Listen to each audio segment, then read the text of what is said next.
So what's typically the biggest problem that DME businesses run into with PAP documentation? I would say it's because we're not handling the schedule for the sleep study. For CPAP and then BiPAP, we need to have a sleep study documentation to be submitted through the insurance. Mm-hmm. It's one of the requirements. And if we don't have that, if the patient doesn't have that, then it would be harder for us. We're going to have to wait until they have that done. It really varies by insurance, doesn't it? Because, whether we're dealing with the Medicares, the Medicaids, UHC, which is United Healthcare, the Blue Cross Blue Shields, or the local Medicaid, Community Health Plan of Washington, Molina's, they will work in our state. They all differ how they do the prior authorization process. Let's talk about new CPAP setups. So typically what happens with a new CPAP setup? How does that work? We need to have a prescription. We need to have a chart note saying that the patient have an OSA, obstructive sleep apnea. And then we also need to have a sleep study. Now with the sleep study, there's an AHI requirement as well. It has to be 15 above, but if it's below 15 or 14 below, then we need to have at least 2 diagnoses. And you're going off Medicare criteria now, right? Yes, that's a Medicare. And, typically in the podcast, what we're going to talk about Medicare criteria because other insurances will typically go off Medicare criteria. So when we're teaching our offsite team members and our extensive training that we have,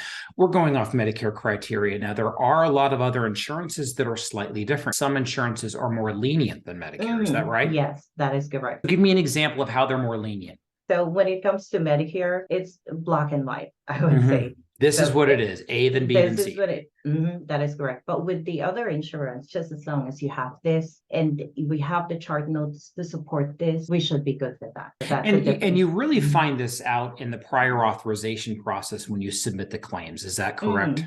Yes, that is correct.